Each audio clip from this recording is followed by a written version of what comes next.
ભારત અનેક પાડોશી દેશોથી સરહદોથી ઘેરાયેલ છે અને પાડોશી દેશ કે કોઈ બીજા દેશ જો દેશ ઉપર હુમલો કરે તો તે દેશના દુશ્મનોને જવાબ કઈ રીતના આપવો તેના માટે રાજસ્થાનના પોખરણ રેન્જમાં ભારતીય વાયુસેનાએ 2024 વાયુસેના શક્તિ પ્રદર્શન કર્યું હતું। વાયુસેનાના ઉત્કૃષ્ટ હેલિકોપ્ટરો તેના ફાઇટર જેટ વિમાનો સાથે દુશ્મન દેશને કઈ રીતના જવાબ આપી શકાય અને કઈ રીતના દુશ્મન દેશના સૈનિકોને સરહદ ઉપર રોકી શકાય તેના માટેનું પ્રદર્શન હતું। ભારતીય વાયુસેનાના જાંબાઝ જવાનોએ દિલ ધડક પોતાની રીતના ફાઇટર જેટ ઉડાડી અને સાથે દુશ્મન દેશની સરહદો ઉપર કઈ રીતના બોમ્બાર્ડિંગ કરી શકાય તેનું પ્રદર્શન કર્યું હતું। આ વાયુસેના પ્રણાલી શક્તિ પ્રદર્શનનો મુખ્ય ઉદ્દેશ હતો વિશ્વના દેશોને પોતાની શક્તિ દેખાડવાનો અને ખાસ કરીને મેક ઇન ઇન્ડિયા નીચે જે રીતના ભારતમાં એટલે કે स्वदेशी फाइटर जेट बनी रहा है तेनी ताकतनो अंदाजो आपवानो और रक्षात्मक क्षमताओं का एक दिलचस्प प्रदर्शन है। इस वर्ष के संस्करण में स्वदेशी जहाज जैसे तेजस, प्रचंड और ध्रुव सहित 120 से अधिक एयरक्राफ्ट शामिल हो रहे हैं। इसके अलावा इस प्रदर्शन में Rafale, Mirage 2000, Sukhoi, Jaguar, Hawk, C-130, Chinook, Apache और Mi-17 जैसे अन्य एयरक्राफ्ट भी भाग ले रहे हैं। इस दौरान स्वदेशी सतह से हवा में मारने वाली हथियार प्रणाली, जिसको हम अंग्रेजी में surface to air guided weapon systems कहते हैं, आकाश और समर, उसका भी हमारे दुश्मन के जो घुसपैठी जहाज है उनको ट्रैक करके और मार गिराने की अपनी क्षमता का प्रदर्शन होगा।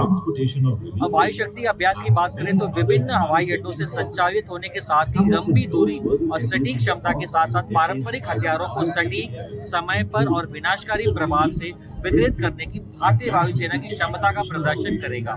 इसके अलावा भारतीय वायुसेना के ट्रांसपोर्ट और हेलीकॉप्टर फ्लीट के विशेष अभियान का भी प्रदर्शन होगा, जिसमें हमारे एयरफोर्स के गरुड़ कमांडोज और भारत इंडियन आर्मी के कुछ तत्व भी शामिल होंगे।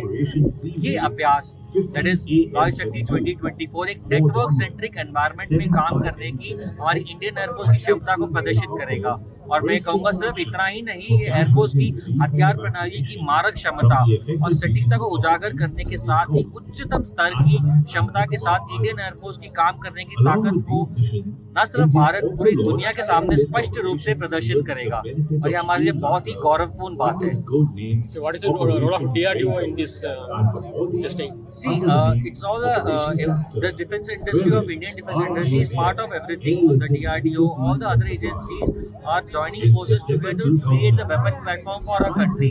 So it's a big win for all the industry players who are involved in this Vayu Shakti 2020. So it's a collective achievement. which aircraft are taking part in this? जैसे मैंने आपको बताया, हमारे स्वदेशी इंडिजिनियस वेपन सिस्टम्स जैसे आकाश और summer, और एक स्वदेशी aircraft Tejas, light combat helicopter Prachand और ध्रुव शामिल होंगे। इसके अलावा Rafale aircraft, Mirage 2000, Sukhoi 30, Jaguar, Hawk, C-130J, Chinook, Apache और Mi-17 जैसे अन्य कई एयरक्राफ्ट भी भाग ले रहे हैं।